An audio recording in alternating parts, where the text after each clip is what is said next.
me présente, Dicky Songele. Je venais de terminer une journée d'enseignement particulièrement compliquée. Tekadimona était absent. Miji m'avait prévenu qu'elle ne viendrait pas pour des raisons personnelles. Il ne me restait donc que Sally et Motema Mabe. Autant dire que j'avais l'impression d'apprendre des souris à chanter. En rentrant chez moi, j'ai croisé Nyota qui a décidé de m'accompagner.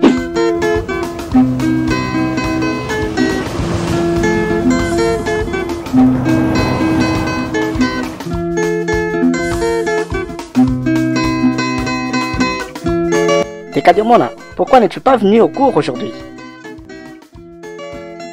Juste après ton départ, j'ai préparé un bon foufou avec une cuisse de poulet rôti. Après le repas, j'ai ressenti des picotements dans la bouche et la gorge. Puis j'ai fait une forte diarrhée. C'est pour ça que je suis resté à la maison. Es-tu sûr de n'avoir mangé que ça? Et j'ai aussi mangé du chou cru. Ah, voilà l'explication. Les choux crus peuvent provoquer ce genre de sensations.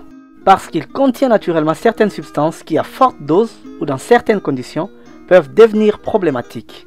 Après cuisson normale et une consommation avec modération, il n'y a généralement pas de danger.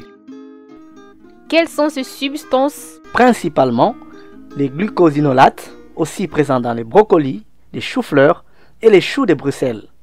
Les nitrates, communs à de nombreux légumes. Les oxalates, en quantité faible mais quand même à surveiller. Les nitrates peuvent se transformer en nitrites, toxiques dans une certaine mesure. Mais dans les choux, les quantités sont rarement dangereuses pour un adulte. Les oxalates, eux, peuvent contribuer à la formation de calculs rénaux chez les personnes prédisposées. Ils se lient au calcium dans les voies urinaires pour former des cristaux d'oxalate de calcium qui peuvent s'accumuler et former des calculs. En revanche, ce sont surtout les glucosinolates qui provoquent les picotements immédiats. Quand on coupe les choux ou mâche du chou cru, une enzyme appelée myrosinase entre en contact avec eux.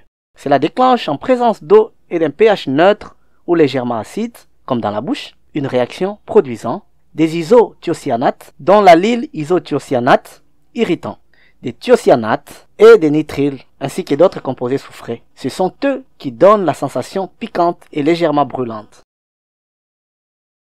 À forte consommation régulière des choux crus, les isothiocyanates et thiocyanates peuvent interférer avec la thyroïde et dans des rares cas favoriser les goitres. Comment éviter les risques? 1. Évitez de manger les choux crus. Une cuisson prolongée au-delà de 60 à 70 degrés Celsius détruit la myrosinase et donc limite la production d'isothiocyanates. 2. Jetez l'eau de cuisson pour réduire les oxalates. 3. Buvez environ 2 litres d'eau par jour pour diluer les oxalates dans l'urine. 4. Associez les choux à des aliments riches en calcium pour que le calcium fixe les oxalates dans l'intestin avant qu'ils n'atteignent les reins. 5. Variez les légumes pour éviter les excès de sources riches en glucosinolates et oxalates. Merci Dicky Songele. Je crois qu'une purge soulagera son malaise.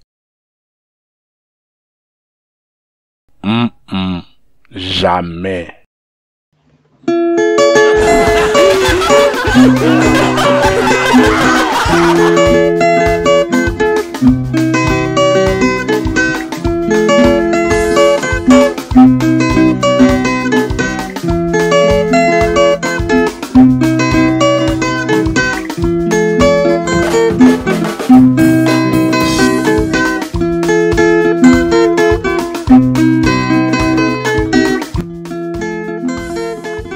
Autant dire que j'avais l'impression d'apprendre des souris à chanter. Pourquoi? Quelles sont ces substances? Ah non. Merci Dicky Songele.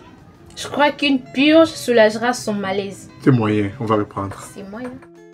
Juste après ton départ, j'ai préparé un bon foufou avec une cuisse de poulet rôti.